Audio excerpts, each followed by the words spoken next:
নমস্কার বন্ধুরা, আমি পিঙ্কি। আমার চ্যানেলে জানাই সবাইকে স্বাগত। আজ হচ্ছে গণেশ চতুর্থী। তো আমার বাড়িতে তো আপনারা প্রত্যেকেই জানেন যে গণেশ পুজো আমি করি, ছোটোবেলা থেকেই করি। হ্যাঁ, এবছর আমার খুব ভালো ভগবান কৃপা করেছে যে আমি তার সেবাটা খুব ভালো করে দিতে পারি। হ্যাঁ, আমি এর আগের বছর নিজে হাতে এতদিন পুজো দিতাম, এবছর আমি যাই হোক আমি যৎসামান্য ঠাকুরের জন্য আয়োজন করতে পেরেছি। ব্রাহ্মণকে দিয়ে পুজোটা হবে, তো তারই ব্যবস্থাপনা চালাচ্ছি। আর পেছন দিকে দেখুন ওই যে সাজানোটা, ওটা আমি সাজাচ্ছি। হ্যাঁ, আর নিচটা এখনও কাজটা শেষ হয়নি, কারণ এখন পুরোহিত মশাই চলে আসবে, তো তাড়াতাড়ি করে আমি মোটামুটি কাজগুলো সেরে নেওয়ার চেষ্টা করছি। এরপরে যাব স্নান সেরে এসে মোটামুটি আয়োজনটা আমি সারবো। তবে আলপনা আমি দেবো না, কারণ আমার ছোটো বোন আসছে, মেজো বোন তো আসতে পারবে না। ছোটো বোন আসছে, ছোটো বোন এলে ও আলপনা আর আবির দিয়ে সুন্দর করে ও সাজিয়ে দেবে সামনেটা। তো আমি পুরো একদম রেডি হয়ে গেছি। এই দেখুন, সুন্দর করে রেডি করে নিয়েছি। দেখুন কেমন লাগছে অতি অবশ্যই কমেন্টে জানাবেন। হ্যাঁ, আর এগুলো সেই প্রোডাক্টগুলো যেগুলো আমি এই সাজানোর জন্য কলকাতার থেকে এনেছিলাম না, আমি আপনাদের সঙ্গে দেখিয়েছি সেইগুলো। আর এই যে বোন এসে, ও খুব সুন্দর না আলপনা দেয়, তো ওই জন্য আলপনা দিচ্ছে ওকে। আমি বলছি তুই এই কাজটা কর, আর এরপরে আমি ততক্ষণ রেডি হয়ে চলে আসব, আর ও করে নিক। এই দেখুন খুব সুন্দর লাগছে। আর এই দেখুন রঙ্গোলিও করেছে। আমার দিকে গোপালদেরকে বসিয়েছি, রাহিকদের বসিয়েছি, কেশবকে, আর আমার এই দেখুন বাপ্পা গন্নু আমার এখানে বসে আছে। হ্যাঁ, এই দেখুন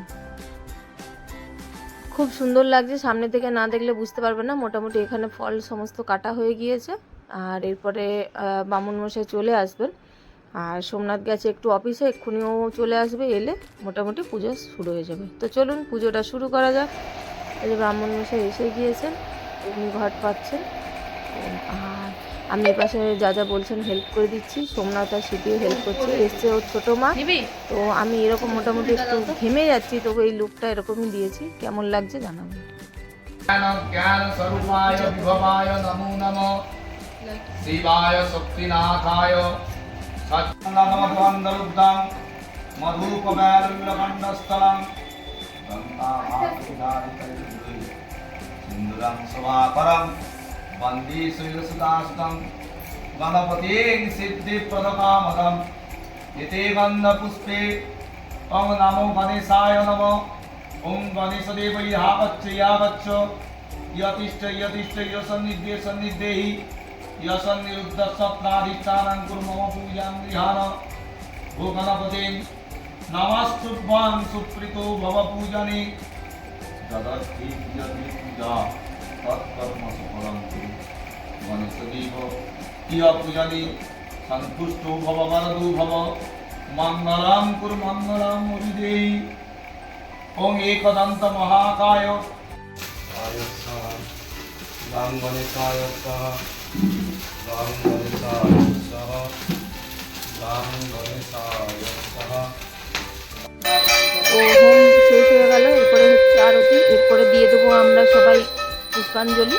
আর এদিকে এত হোমের ধোঁয়া হচ্ছে না, হোমের আগুনটা এখনও জ্বলছে, তো ধোঁয়া প্রচণ্ড হচ্ছে, আমি আর বোন মোটামুটি দাঁড়াতেই পারছি না। তো যাই হোক, পূজা আমাদের শেষের দিকে। এরপরে আমরা সবাই অঞ্জলি দিয়ে ভোগ গ্রহণ করব। আর ঠাকুর যাই হোক এবছর যৎসামান্য আয়োজন করতে পেরেছি, এইটুকুই। যে পরের বছর চেষ্টা করব ঠাকুর যদি আশীর্বাদ দেন নিশ্চয়ই আরও বড় করে করার।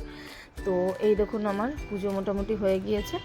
আর ঠাকুর সবার সৎ উদ্দেশ্য সফল করুক, সবাইকে ভালো রাখুক, সুস্থতা কামনা করি সবার।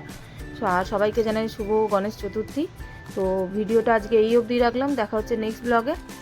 ততক্ষণ পর্যন্ত সবাই ভালো থাকুন, সুস্থ থাকুন। আর আমার মুখ চোখের অবস্থা দেখেই বুঝতে পারছেন আমি ভীষণ টায়ার্ড। তো ভালো লাগলে লাইক শেয়ার সাবস্ক্রাইব করুন।